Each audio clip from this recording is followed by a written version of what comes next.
kerajaan surga.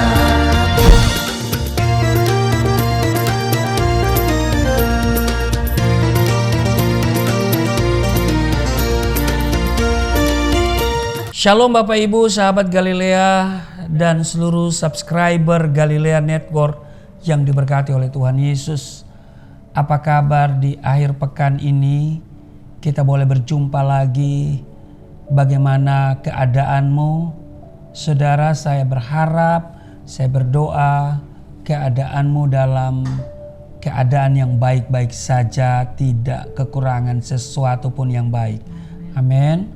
Mungkin saudara sudah berada di tempat rekreasi karena mengisi akhir pekan, atau saudara yang masih bekerja walaupun berada di akhir pekan. Saudara, mari sejenak kita teduhkan hati kita. Ya, mungkin di tempatmu pagi atau mungkin sudah siang atau sore bahkan malam, saudara tetap semangat. Amin. Mari kita siapkan diri kita untuk membaca, merenungkan firman Tuhan. Kita berdoa. Bapa yang baik, Allah yang telah membawa kami sampai pada hari ini, kami berada di akhir pekan. Tuhan masih beri kami kesempatan untuk menikmati akhir pekan. Ada yang mengisi akhir pekan dengan kegiatan libur, ada juga yang masih bekerja. Apapun kegiatan, satu hal yang pasti bahwa kami membutuhkan penyertaan, perlindungan Tuhan yang sempurna, sebab Engkau Immanuel. Dan karena itu kami akan membaca dan merenungkan firman-Mu. Urapi kami, buka hati pikiran kami. Di dalam nama Tuhan Yesus, urapi hamba-Mu. Inilah kami datang mengucap syukur. Mohon juga pengurapan Tuhan atas seluruh perangkat IT yang kami gunakan. Signal di tempat kami masing-masing tetap stabil. Di dalam nama Tuhan Yesus, haleluya, amin. Saudara, siapkan Filipi pasal 1 ayat 12 sampai dengan 26. Istri saya yang tercinta ini ya akan membacakan bagi kita semua. Haleluya. Filipi pasal 1 ayat 12 sampai 26. Aku menghendaki saudara-saudara supaya kamu tahu bahwa apa yang terjadi atasku ini justru telah menyebabkan kemajuan Injil, sehingga telah jelas bagi seluruh istana dan semua orang lain bahwa aku dipenjarakan karena Kristus. Dan kebanyakan saudara dalam Tuhan telah beroleh kepercayaan karena memenjarakanku untuk bertambah berani berkata-kata tentang firman Allah dengan tidak takut. Ada orang yang memberitakan Kristus karena dengki dan perselisihan, tetapi ada pula yang memberitakannya dengan maksud baik. Mereka ini memberitakan Kristus karena kasih, sebab karena mereka tahu bahwa aku ada di sini untuk membela Injil. Tetapi yang lain karena kepentingan sendiri dan dengan maksud yang tidak ikhlas, sangkanya dengan demikian mereka memperberat bebanku dalam penjara. Tetapi tidak mengapa, sebab bagaimanapun juga Kristus diberitakan, baik dengan maksud palsu maupun dengan jujur. Tentang hal itu aku bersukacita dan aku akan tetap bersukacita. Karena aku tahu bahwa kesudahan semuanya itu ialah keselamatanku, oleh doamu dan pertolongan Roh Yesus Kristus. Sebab yang sangat kurindukan dan kuharapkan ialah bahwa aku dalam segala hal tidak akan beroleh malu, melainkan seperti sedia kala, demikian pun sekarang Kristus dengan nyata dimuliakan di dalam tubuhku, baik oleh hidupku maupun oleh matiku. Karena bagiku hidup adalah Kristus dan mati adalah keuntungan. Tetapi jika aku harus hidup di dunia ini, itu berarti bagiku bekerja memberi buah. Jadi mana yang harus kupilih, aku tidak tahu. Aku didesak dari dua pihak. Aku ingin pergi dan diam bersama-sama dengan Kristus. Itu memang jauh lebih baik. Tetapi lebih perlu untuk tinggal di dunia ini karena kamu. Dan dalam keyakinan ini, taulah aku akan tinggal dan akan bersama-sama lagi dengan kamu, sekalian supaya kamu makin maju dan bersukacita dalam iman, sehingga kemegahanmu dalam Kristus Yesus makin bertambah karena aku, apabila aku kembali kepada kamu. Iya. Saudara, ini luar biasa di ayat 23 dan ayat 24. Aku didesak dari dua pihak. Aku ingin pergi dan diam bersama-sama dengan Kristus. Itu memang jauh lebih baik. Tetapi lebih perlu untuk tinggal di dunia ini karena kamu. Nah saudara, kita tahu dalam perjalanan hidup acap kali kita diperhadapkan dengan pilihan-pilihan yang sangat berat. Baik dalam hal membuat keputusan, memilih pasangan hidup misalnya, memilih sekolah yang bagus, memilih pekerjaan yang sesuai, mengerjakan tugas pelayanan dan sebagainya dan sebagainya. Terlebih-lebih jika kita diperhadapkan dengan dua pilihan yang sama beratnya dan sangat menentukan masa depan hidup kita. Rasul Paulus pun, saudara, diperhadapkan dengan dua pilihan yang dilematis. Namun bukan pilihan seperti buah simalakama, ya kan?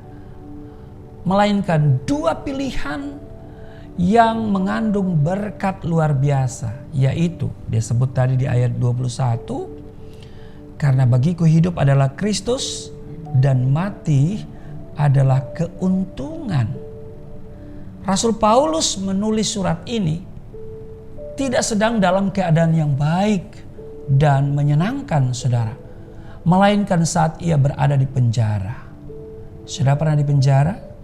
Mungkin saudara tahu penjara, tapi kalau saudara belum mengalami penjara, saudara belum pernah menjadi seorang narapidana atau tahanan, saudara tidak tahu bagaimana kehidupan di dalam penjara. Kalau saya mah sudah mengalami 4 tahun 6 bulan di penjara berdasarkan putusan Pengadilan Negeri Poso tahun 93 karena dituduh penistaan agama. Saudara, berada di penjara itu memang tidak mengenakan.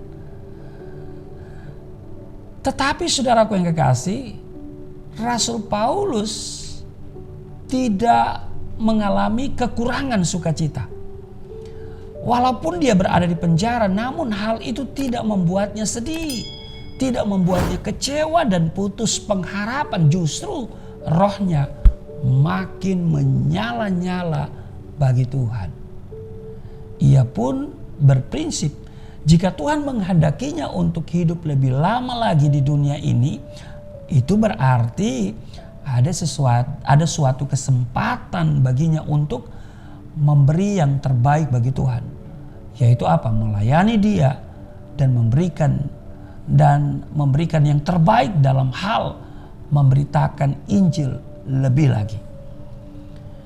Di Filipi pasal 1 ayat 22 tadi dikatakan, tetapi jika aku harus hidup di dunia ini, itu berarti bagiku bekerja memberi buah. Jadi mana yang harus kupilih? Aku tidak tahu. Ya kan? Yang pasti dia katakan bahwa jika aku harus hidup di dunia ini, itu berarti bagiku bekerja memberi buah. Jadi hidup yang dijalani Rasul Paulus bukan lagi hidup untuk diri sendiri, saudara, namun untuk Kristus sepenuhnya. Bagi Rasul Paulus, Kristus adalah segala-galanya, melebihi apapun yang ada di dunia ini. Filipi pasal 3, coba kita lihat. Filipi pasal 3 ayatnya yang ke-7 dan ayatnya yang ke-8. Apa yang tertulis di sana? Filipi pasal 3 ayat 7 dan 8.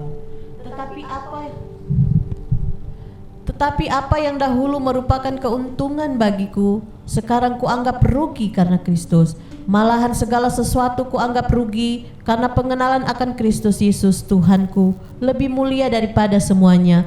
Oleh karena Dialah aku telah dilepaskan semuanya itu dan menganggapnya sampah supaya aku memperoleh Kristus. Apa yang dahulu merupakan keuntungan bagiku, sekarang kuanggap rugi karena Kristus. Saudara, ya, bagaimana saudara? Apakah saudara telah mengenal Kristus, tapi apa yang merupakan keuntungan dahulu masih tetap saja saudara pegang, saudara andalkan?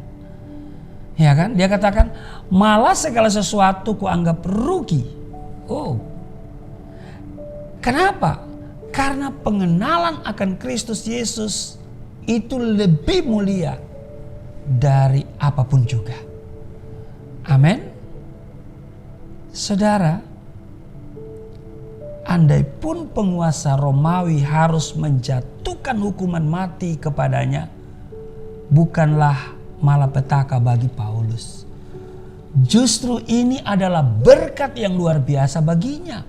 Karena Paulus tahu benar bahwa setelah kematian ada kehidupan yang sesungguhnya.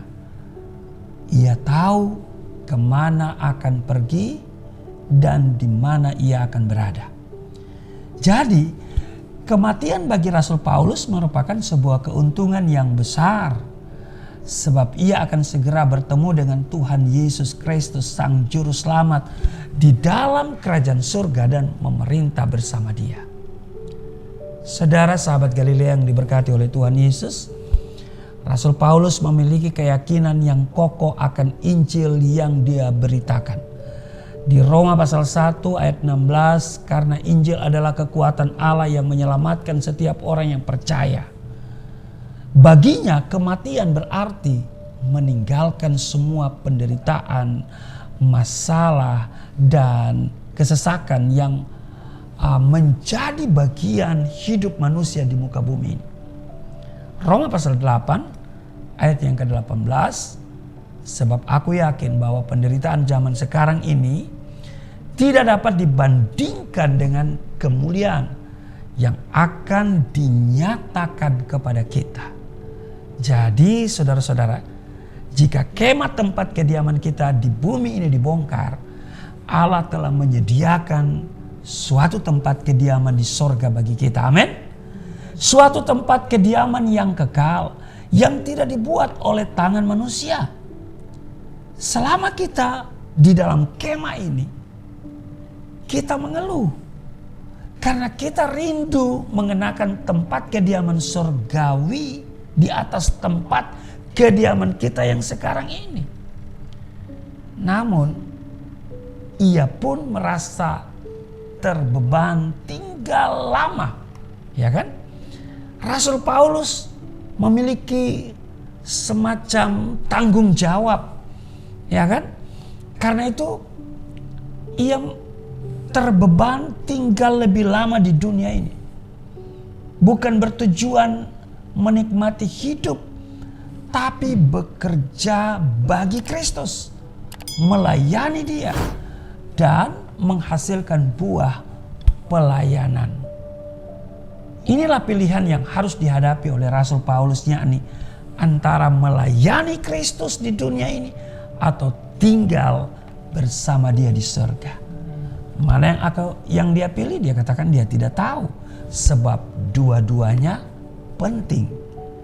Bagi kebanyakan orang yang tidak mengerti akan panggilan hidupnya, hidup adalah mengejar materi atau kekayaan, mengutamakan diri sendiri, serta memuaskan segala keinginan daging. Akhirnya kematian bukan lagi sebagai keuntungan, tapi musibah dan malapetaka. Oleh karena itu manusia selalu ketakutan menghadapi kematian. Bahkan menyebut dan membicarakan saja mereka enggan. Namun dengar baik, bagi orang percaya yang merespons panggilan hidupnya sebagai kesempatan melayani Kristus, memberi buah baginya dan memuliakannya melalui perkataan dan perbuatan, akan berkata bahwa mati adalah keuntungan. Saudara, kita yang masih diberi hidup sampai detik ini, sudahkah kita mengisi hari-hari ini dengan takut akan Tuhan dan mempersembahkan hidup bagi Dia? Saudara, marilah pergunakan setiap talenta dan karunia kita untuk melayani Tuhan dan menghasilkan buah sesuai pertobatan. Amin. Rajinlah membaca Alkitab. Jangan hanya rajin main game. Rajinlah mendengarkan sahabat Galilea ini. Amin. Jangan hanya rajin hal-hal yang tidak penting. Rajinlah berdoa, membangun hubungan yang karib dengan Tuhan. Kita harus mengerjakan pekerjaan Dia yang mengutus aku, kata Yesus, selama masih siang. Sebab akan datang malam di mana tidak ada seorang pun yang dapat bekerja. Sudah bisa baca itu di Yohanes pasal 9 ayat 4. Dimanapun saudara berada, di tempat rekreasi, di tempat kerja, untuk mengisi akhir pekan ini, mari selalu memuliakan Tuhan. Amin. Setiap kesempatan gunakan untuk memberitakan kabar baiknya Tuhan. Setiap kesempatan kita gunakan untuk menyenangkan Tuhan. Amin. Di tempat dimanapun engkau berada hari ini, saya berdoa tetap engkau diberkati. Dalam perlindungan Tuhan yang sempurna, engkau tidak mengalami kecelakaan. Engkau berada di dalam anugerah Tuhan yang besar. Tuhan Yesus memberkati. Mari kita berdoa. Terima kasih Tuhan untuk hari ini. Kami boleh berada di akhir pekan dan sebagian kami mengisinya dengan kegiatan yang sifatnya rekreasi. Tapi juga ada sebagian dari kami yang tetap bekerja. Kiranya apapun yang kami lakukan di dalam Kristus Yesus. Kami selalu menggunakan kesempatan untuk melayani Tuhan. Sebab hidup ini adalah kesempatan. Sebab kami tidak tahu apakah kami ada hari esok. Apakah kami masih ada di minggu depan, bulan depan, tahun depan. Bagi kami itu tidak penting. Yang paling penting, kami hidup di dalam Engkau. Kami mengisi kehidupan kami dengan menghasilkan buah yang baik. Kami harus menyelesaikan amanat agung-Mu. Berkati seluruh sahabat Galilea, penyertaan perlindungan Tuhan sempurna atas kami semua. Tidak celaka, tidak mengalami hal-hal yang buruk. Di dalam nama Yesus kami tolak semuanya. Berkat Tuhan melimpah dalam hidup kami. Di dalam nama Tuhan Yesus. Haleluya. Amin.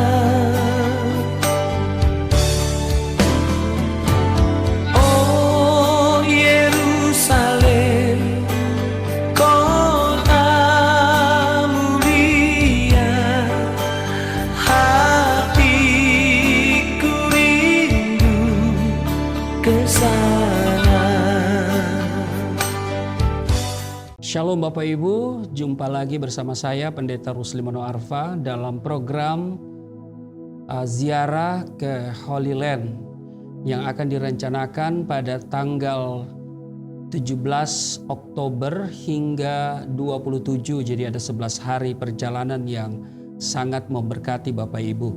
Nah saudara, tema yang selalu saya sampaikan untuk berziarah ke sana adalah menggali akar kekristenan. Firman Tuhan di dalam Mazmur 122, "Aku bersuka cita ketika dikatakan orang kepadaku, mari kita pergi ke rumah Tuhan." Saudara, perjalanan kita diawali dari Jakarta. Nah saudara, tentu kita mulai dengan Mesir ya. Di Mesir, saudara, ada banyak tempat yang cukup menarik untuk kita datangi.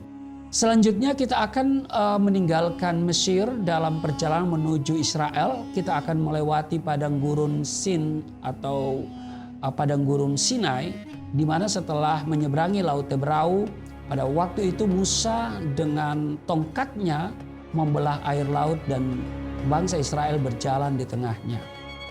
Nah tentu kita akan bermalam di Sharm el-Sheikh dan menikmati keindahan pantai sekaligus menjelajahi padang gurun, padang pasir yang mungkin menjadi hal yang langka di Indonesia saudara ya.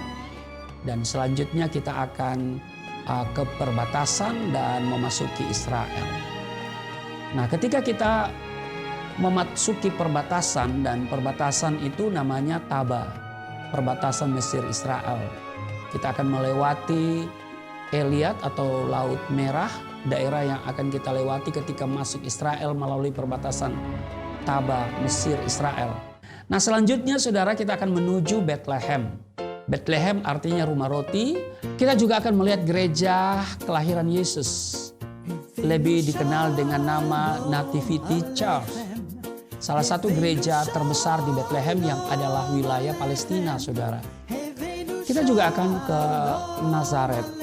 Nazaret, kota di mana Allah melalui malaikat Gabriel membawa kabar kepada Maria bahwa dia akan mengandung dan melahirkan seorang anak laki-laki. Selanjutnya, kita akan mengunjungi wilayah Yerusalem. Nah, Yerusalem, saudara, adalah kota terbesar dan utama di Israel dan menjadi ibu kota Israel. Kota yang berdiri di tengah-tengah lembah Yudea, bergelar sebagai ratu dari kota-kota dunia selama 30 abad. Terletak di ketinggian 800 meter dari permukaan laut, menjadi tempat yang dipilih Tuhan sebagai benteng monoteisme. Bagi umat Kristen, disinilah Tuhan Yesus datang dieluk-elukan, tetapi kemudian disalibkan, mati dan bangkit serta naik ke surga. Ada ruang perjamuan kudus terakhir juga akan kita kunjungi. Terletak di Bukit Zion, adalah tempat Tuhan Yesus dan murid-muridnya mengadakan perjamuan terakhir, terkenal dengan nama Last Supper Room. Kalau sudah baca di Markus pasal 14. Di ruang ini juga Tuhan Yesus menampakkan dirinya 2 kali kepada murid-muridnya setelah kebangkitannya dan kemudian menurunkan Roh Kudus. Tentu kita akan datang ke tempat yang sangat kudus bagi bangsa Yahudi, yaitu tembok ratapan. Kita juga akan pergi ke kapel kenaikan terletak di atas Bukit Zaitun. Di dalam kapel terdapat pijakan dengan cetakan kaki yang diyakini adalah pijakan kaki Tuhan Yesus ketika naik ke surga. Kemudian kita juga akan pergi ke Bukit Zaitun. Terletak di kawasan timur kota Yerusalem, melewati lembah Kidron dengan ketinggian puncak 300 kaki di atas Yerusalem. Nah, Bukit Zaitun dimuliakan oleh kaum Yahudi dan Kristen. Disinilah Kristus terangkat ke surga, menangisi kehancuran kota Yerusalem dan mengajarkan doa Bapa kami kepada murid-muridnya. Mari kita datang ke Yerusalem untuk melihat kota suci yang luar biasa, kota sangat bersejarah, kota yang disucikan oleh 3 agama, Islam, Yahudi, dan Kristen. Dan kiranya saudara bisa bersama saya pada 17 sampai 27 Oktober 2022. Tuhan Yesus memberkati. Shalom. Shalom, Elahem, Besem, Hamasiyah. Bapak Ibu, saya bersama Mr. Jamal, guide lokal selama kami berada di Israel. Mr. Jamal adalah seorang Arab Muslim. Dia tinggal di Yerusalem, dia punya kartu tanda penduduk Israel, tetapi dia memiliki paspor Yordania. Nah, saat ini saya sedang berada di kawasan tersuci umat Yahudi, di tembok ratapan. Lihat di sana, dan ada yang mereka lagi berdoa. Bapak Ibu yang berkerinduan datang ke tempat ini, daftarkan dirimu bersama saya, bersama Marian Tour and Travel. Shalom, Tuhan Yesus memberkati.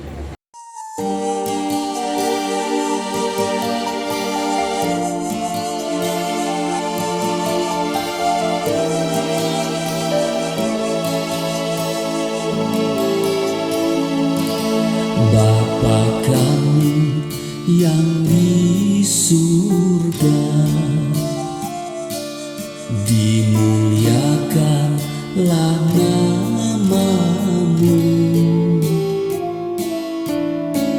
datanglah kerajaan, jadilah kehendak-Mu di bumi seperti di surga.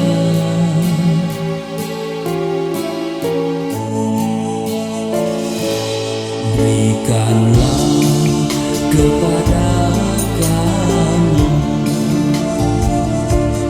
makanan yang secukupnya. Ampunilah dosa kami seperti kami mengampuni orang yang bersalah pada kami.